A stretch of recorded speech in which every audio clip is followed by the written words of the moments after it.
What's up, guys? James here with Fun Fact of the Day. I hope you guys are having a fantastic day, learning lots and getting stuff done. Today, the question of the day is, why did boxers back in the day always stand in this old-timey, kind of laid-back, weird arm position?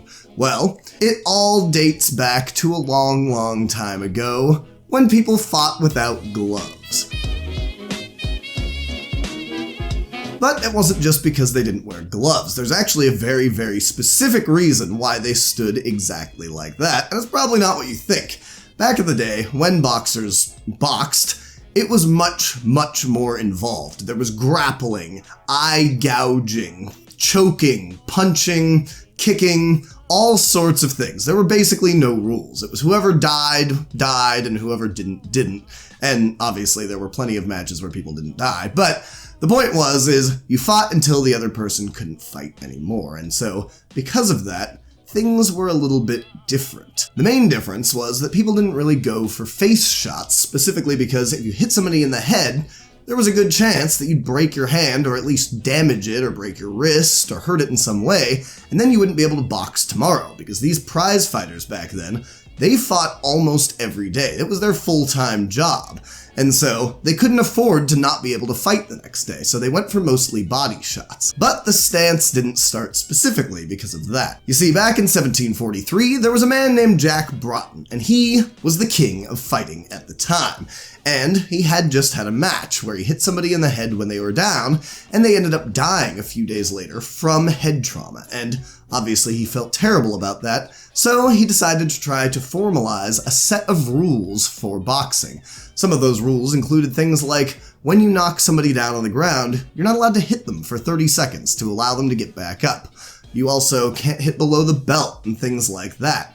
And basically what that did was it made it a little bit more civilized so that people could keep fighting day in and day out. But that didn't mean that there was no grappling or fighting on the ground. Although eye gouging might have been banned, you could still take somebody down to the ground with a tackle and beat the heck out of them. And so distance was still very important. And because of that, people started to lean back a lot more during their fights. But that's still not the exact reason why this happened. The exact stance was popularized specifically by one guy. His name was Daniel Mendoza, and he was the underdog. Basically, he was a prize fighter in England back in the late 1700s, and he was much smaller than everybody he fought against. He was kind of a prize fighter by necessity. He didn't have any other skills, and he needed to win money somehow so that he could live. But the problem was, he was only 5'7" and maybe 150, 160 pounds, where, at the time, boxing was pretty much dominated by giant dudes, the biggest and strongest of the biggest and strongest. So, his average opponent was probably 50, 60, 70 pounds heavier than him, and maybe 4, 5, 6 inches taller, which makes a huge difference when you fight. And so, in order to win fights, he had to do things a little bit differently. You see, back then, fighting was a very manly sport. It was basically all based on pride. It was kind of like, there was no dodging. Basically, you got hit in the face as many times as you could, and as long as you were still standing, you were the tougher guy, and that's what mattered. Winning didn't necessarily matter, except for Daniel Mendoza. So he was one of the first people ever to do things like bob and weave, dodging hits, trying actually not to get hit, and then striking when it was opportune and not just whenever. Because, you know, if you strike at the wrong time, there's a good chance you're gonna get hit right back, and he couldn't afford to take those hits. And he did this so well that he was actually the heavyweight champion of all of England for 3 years.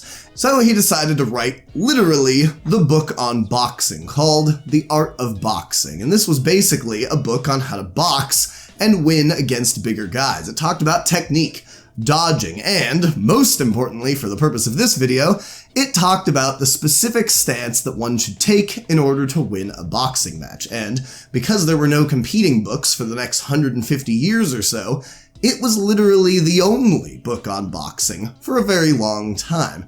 And therefore, lots of people followed it. And the stance that he described was this one. Slight lean back, low arm, upper arm out here, and there were reasons for all of those things. You see, The upper outstretched arm, basically the jab arm, was there to keep people at a distance, much like jabbing is used now in boxing. But it was used to keep people at a distance so that they wouldn't tackle you, which was the slight difference. Now, the lower arm, the one down here, was used to protect not only your torso from punches and things, but also, if they ever got past the jab arm and were able to make it into your body, you had a really well-cocked arm ready to hit them in the face for when they were tackling you.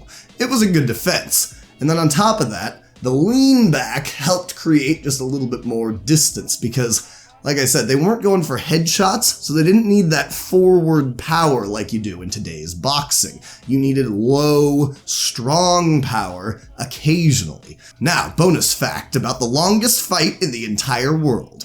It was 111 rounds and it lasted almost 8 hours. This was back in the day, in the 1800s, when they didn't wear any gloves. And, believe it or not, it ended in a tie because the two people at the end of that 7 or 8 hours and 111 rounds were so tired that they refused to go out and fight another round. Could you imagine fighting for 8 hours and ending in a tie? Well, they did, and that was the longest fight in the entire world. If you enjoyed this video and you'd like to see how it was made and maybe, some behind the scenes on how to possibly make your own YouTube videos, or you're just curious on how YouTube videos are made, click the link right here. I will have a link to my second channel where we talk about specifically all of the things that go into making YouTube videos like this. On top of that, if you enjoyed this video and you'd like to see more similar ones, click the link right here, and I'll have a playlist of all sorts of fun fact videos about everything just for you. Thank you. I remind you, if you enjoyed these things, like and subscribe. It really helps me out, and you'll get notified when new videos come up. Thank you very much, and I will see you soon.